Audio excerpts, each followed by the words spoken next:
लिखित तौर पर भी मैं बात तो करूंगा ही मंत्री जी से जाकर, मैं लिखित तौर पर भी मैं मुख्यमंत्री से भी और मैं स्वास्थ्य मंत्री से भी और इनके अधिकारियों से भी मैं लिखित तौर पर मैं मांग करूंगा कि जहां पर बच्चियां सुरक्षित समझती हैं वहां पर भेजा जाए, नहीं तो इनको अलाउंस मुहैया कराया जाए, फिर ये अपनी सुरक्षा खुद देखेंगे। भाई मुझे नहीं पता कि इन लोगों को सिर्फ एक ही जगह पे जाने के लिए क्यों कहा जा रहा है, पर मैं बस इतना चाहता हूँ और मैं मानता हूँ कि जहाँ पे बच्चियाँ मेरी सुरक्षित नहीं महसूस कर रही वहाँ पर उनको कतई नहीं भेजना चाहिए। ये बच्चियों के भविष्य का सवाल है। हम में से कोई अपने आप को माफ़ नहीं कर पाएगा, जितने लोग यहाँ पे मौजूद हैं। कल को अगर गलती से भी कोई गलत चीज़ हो गई यहाँ पर। गर्दनीबाग धरना स्थल पर चिराग पासवान आज पहुंच चुके हैं और यहाँ पर पहले उन्होंने एसटीटी अभ्यर्थियों से मिला और उन्हें सांत्वना दिया कि चलिए भाई, मुख्यमंत्री अगर हमारी बातें नहीं सुन रहे हैं, वहाँ पर अगर नहीं वो यहाँ पहुँच रहे हैं तो हम ही लोग उनके पास जाते हैं और उनसे बात करेंगे और हो सके तो धरना अगर देने की ज़रूरत पड़े तो वो भी करेंगे। और अब वो जो जीएनएम की जो छात्रा हैं उनसे मिलने के लिए आ रहे हैं। मैं आपको बता दूं कि ये जो छात्राएं यहाँ पर बैठे हुए हैं, लगातार ये प्रदर्शन के लिए बैठे हुए हैं, इनके सुनने वाले कोई नहीं है और इनकी स्थिति जो है वो काफ़ी दयनीय खराब हो चुकी है। जो तस्वीर है वो आप देख ही रहे हैं कि क्या पोजीशन हो चुका है। हाथ में इनकी सुइयाँ चुभोई गई है और पानी भी चल रहा है, ना ये कुछ खा रही हैं और हालत ख़राब है, लगातार रो भी रही हैं। और चिराग पासवान अभी जो पहुंच रहे हैं, शायद उनकी खुशी में उन्हें लग रहा है कि शायद इनके आने से बातें जब इनकी होगी तो कुछ न कुछ ज़रूर सुना जाएगा। तो देख रहे हैं कि चिराग पासवान यहाँ पर पहुंच रहे हैं और क्या कुछ बातें होती हैं उन दोनों के बीच में, चिराग पासवान इन छात्राओं के बीच में जो बातें होती हैं वो हम आपको सुनाएंगे। तक आप देने को तैयार नहीं है तो मतलब ये तो भैया एकदम तानाशाही रवैया है ना कि जहां हम बोलेंगे वहीं जाना होगा, नहीं तो तुम लोग अपना भविष्य खत्म करो। और यही धमकियां इनको मिल रही हैं इनके प्रिंसिपल के द्वारा। इनको लगातार सरकार कहती है, बिल्कुल वही तो, नहीं तो आपको अपने भविष्य को अंधकार में डालना होगा अगर आप लोग नहीं अपने अनशन को खत्म करें। दिया जा रहा है कि जिस तरह से पिछली बार आप लोगों को मारा गया था उसी तरह अब भी मारा जाएगा अगर आप लोग प्रोटेस्ट खत्म नहीं करते। नहीं बताइए, गलत है। मतलब ये बात जितनी आपको आक्रोशित करती है उतनी भावुक भी करती है कि बताइए, छोटी छोटी बच्चियां अपना घर परिवार छोड़कर अपने बेहतर भविष्य के लिए, अपने परिवार के बेहतर भविष्य के लिए आज सड़क पर बैठी हुई हैं और महिला सशक्तिकरण की बात करती हैं सरकारें, बेटी बचाओ बेटी पढ़ाओ की बातें करती हैं सरकारें। सर ये लोग रात में भी यहीं पे रह रही हैं। यही तो सबसे ज़्यादा भाई असुरक्षा का भाव तो इसी बात का है ना कि रात में भी ये लोग यहीं पे रह रही हैं। कल को मैं बार बार मैं इस सरकार को मैं चेतावनी दे रहा हूँ, आगाह कर रहा हूँ, भगवान ना करे और मैं दुआ करूंगा, मैं प्रार्थना करता हूं भगवान ना करे अगर किसी के साथ कुछ गलत हुआ तो उसके जिम्मेदार सिर्फ और सिर्फ मुख्यमंत्री स्वास्थ्य मंत्री होंगे। इस बात को लोग जान के रखें। हाँ, आप क्या कह रहे थे भाई? बोल रहा था सरकार बेटी बचाओ बेटी पढ़ाओ के नाम पे करोड़ों रुपए खर्च कर रही है। अब इन बच्चियों की जो मांग है, मांग वाजिब होने के बाद भी इनके ऊपर लाठीचार्ज हो रहा है और कोई अधिकारी सूद लेने के लिए नहीं आ रहे हैं। नहीं बिल्कुल, यही तो है ना आपकी कथनी और करनी में फ़र्क। आप कहते कुछ हैं, आप करते कुछ हैं। बेटी पढ़ाओ बेटी बचाओ तो बेटियां पढ़ना चाह रही हैं, पर बेटी को आप बचाओगे तभी तो पढ़ पाएंगी। आप उनको बचा ही नहीं पा रहे हैं, नहीं ये सुरक्षित महसूस कर रही हैं भैया। जहाँ पे आप इनको भेजना चाह रहे हैं तो आप इनको वहाँ पे जगह दीजिए ना। और कितना मुश्किल है भैया, बजट आवंटित होता है इन सारी चीज़ों के लिए। आपके पास ऑलरेडी वो राशि होगी, आप बोल रहे हैं आपके पास जगह का इंतजाम नहीं है, तो जगह भी ये बताने को तैयार है क्या आप हमको यहाँ पर करवा दीजिए। नहीं कर रहे तो इनको अलाउंस दे दीजिए भैया, ये इंडिविजुअली ये लोग अपना रहने खाने पीने का ये लोग देख लेंगे।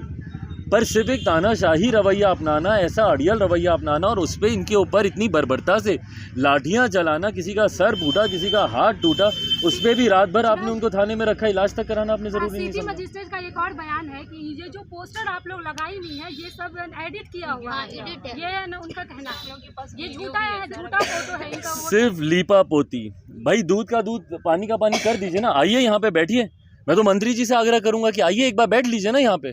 क्या सही है क्या गलत है आपको खुद पता चल जाएगा। चिराग जी, आप लगातार वैशाली हाजीपुर जाते हैं, राजा पाकर भी आप गए हुए थे, लगातार घटनाओं पर ध्यान देते हैं। इन लोगों को राजा पाकर ही क्यों भेजा जा रहा है? अपराध के ग्राफ काफी वहाँ पर बढ़े भी हैं।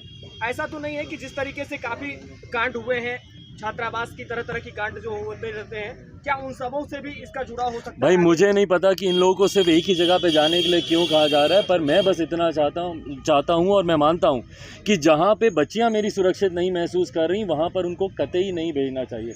भाई हम लोग एक ऐसे प्रदेश में बैठे हैं जहाँ बालिका सुधार गृह में ऐसे घृणित कांड होते हैं जिसको बयां तक करना संभव नहीं है।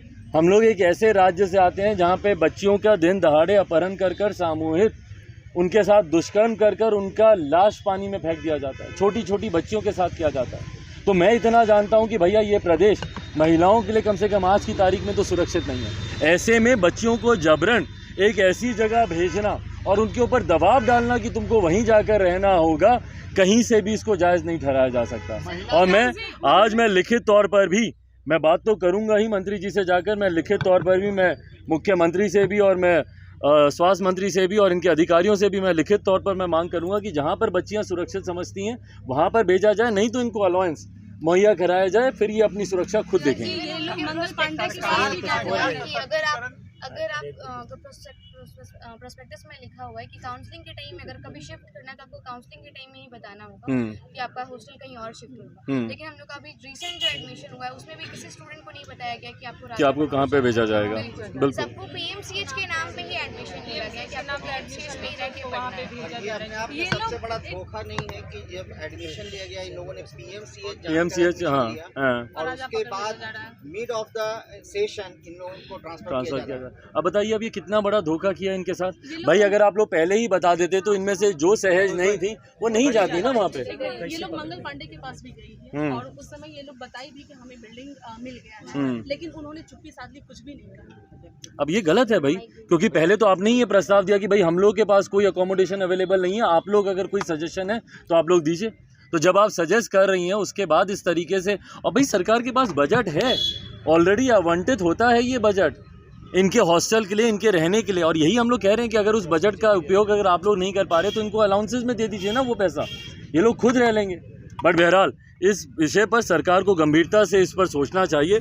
मैं अपनी तरफ से भी मैं सरकार से मांग करूंगा, आप सबसे मैं आग्रह करता हूं कि इनकी इन मांगों को जितनी प्रमुखता से आप लोग दिखा सकते हैं दिखाइए। बच्चियों के भविष्य का सवाल है, हम में से कोई अपने आप को माफ़ नहीं कर पाएगा जितने लोग यहाँ पे मौजूद हैं।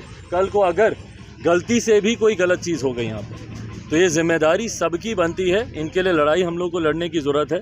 मैं अपनी तरफ से, सीमाएं हैं मेरी, पर उसमें रहते हुए जितना मैं इनके लिए प्रयास कर सकूंगा ये वादा आप लोगों से करके जाता हूं कि मुझसे जितना बन पड़ेगा मैं रात तक ही मैं मंत्री जी से भी मैं संपर्क साधने का मैं प्रयास करूंगा और जो भी जानकारी मेरे पास आती है वो मैं आपके साथ मैं साझा करूँगा। लाइव बिहार यूट्यूब पर सब्सक्राइब और फेसबुक पर लाइक ज़रूर करें।